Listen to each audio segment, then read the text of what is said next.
ભરૂચના ભાડભૂત ખાતે મહિલાઓ પર બુટલેગરો દ્વારા કરાયેલા હુમલા મુદ્દે જિલ્લા પોલીસ વડાને રજૂઆત કરાઈ।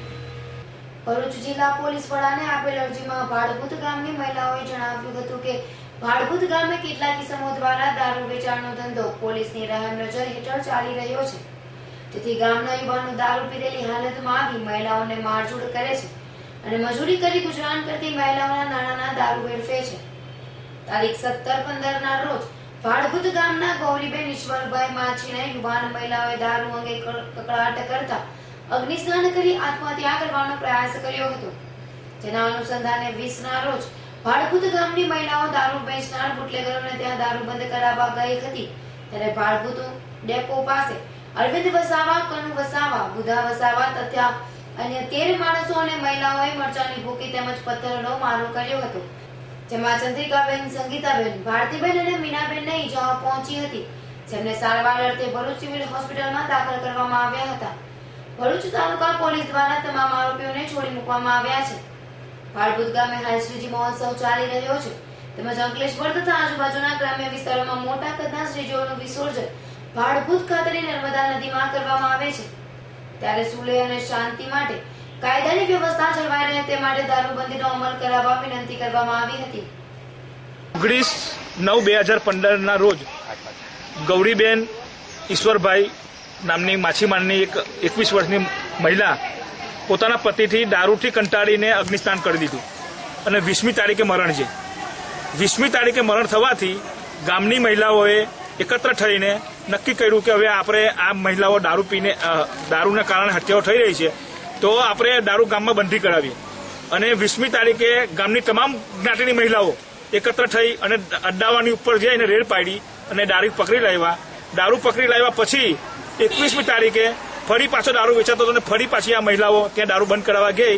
તે પ્રી પ્લાનિંગથી જે લોકો દારૂ વેચતા હતા એ બુટલેગરો ઘરની અંદર પથ્થરોનો ઢગલો કરી અને મરચાઓની ભૂકી બી તૈયાર રાખી અને મહિલાઓ પર છાંટેલી અને પરિણામે એ મહિલાઓ પર આંખમાં મરચું લાગવાથી એ લોકોને કંઈ દેખાયું ના અને એની પર હુમલો કર્યો। એમાં 4 મહિલાઓ ઘાયલ થઈ, એકને 9 ટાંકા છે, એકને 6 ટાંકા છે, એકને 4 ટાંકા છે અને એકને પગમાં ફ્રેક્ચર છે। આ 4 મહિલાઓ સિવિલમાં હોવા છતાં ગઈકાલે પોલીસ બુટલેગરોને પકડી ગઈ અને રવિવારને દિવસે એમને તાત્કાલિક છોડી દેવામાં આવ્યા। મને એવું લાગે છે કે ગાંધીના ગુજરાતની અંદર ગુજરાતના ઇતિહાસમાં પ્રથમવાર બુટલેગરો માટે રવિવારે પણ કોર્ટ ખુલ્લી હોય એવું લાગી રહ્યું છે। જેમ સલીમને ફાંસી આપવા માટે સુપ્રીમ કોર્ટ રાતની ચાલી હતી, બુટલેગરોને છોડાવવા માટે ગુજરાતની અંદર ખાસ કરીને રવિવારે પણ કોર્ટમાં વ્યવસ્થા થઈ રહી એવું લાગે છે અને પરિણામે એના કારણે જ બુટલેગરો છૂટીને ભાડભૂતમાં ફરતા થઈ ગયા છે। તો ફરી મહિલાઓ અને બીજું કારણ એક છે કે અમારા ગામમાં અંકલેશ્વર, ભરૂચથી મોટી ગણેશની વિસર્જનની મૂર્તિઓ ભાડભૂતમાં આવવાની છે, તો અમને માહિતી એવી મળેલી છે કે આ લોકોનો કોઈ ઈરાદો મોટી ધમાલ કરવાનો છે। જો આ બુટલેગરો છૂટા થઈ ગયા છે તો ગણેશ વિસર્જનના દિવસે દારૂ વેચાશે અને ગામમાં સુલેહ શાંતિનો ભંગ થશે, તો અમારા ગામની જ નામોશી આવવાની છે એ નક્કી છે, જેથી કરીને અમારા ડીએસપી સાહેબને ફરી કહેવામાં આવ્યા છે કે જેટલા બુટલેગરો છૂટા છે એમને ફરી અંદર કરવામાં આવે અને ગામની શાંતિ જાળવવામાં આવે। સાહેબ, અમારે ન્યાય જોવે। અમારી બહેનોને પથ્થર મારો કર્યો, સપાટા લાકડાના માર્યા, છતાં બી અમારી બહેનોને કંઈક સારવાર કરતા નથી ને અને પેલા લોકોને રવિવારે છોડી દીધા ને ગામમાં પાછા છૂટીને આવીને એ લોકો બસ સ્ટેશન પર આવીને બધા ઉભાયેલા છે અને એ લોકો એવું કહે છે કે અમે મારી નાખીશું, અમારા છોકરાઓને મારી નાખવાનું કે ધમકી આપે છે। એટલે અમારે આ ન્યાય જ જોવે અને દારૂ અમારા ગામમાં વેચાવો જોવે જ નહીં। અમારી બધી નાની છોકરીઓ વિધવા થઈ છે, એટલે અમારી હવે નાના છોકરાઓનું સહન થતું નથી।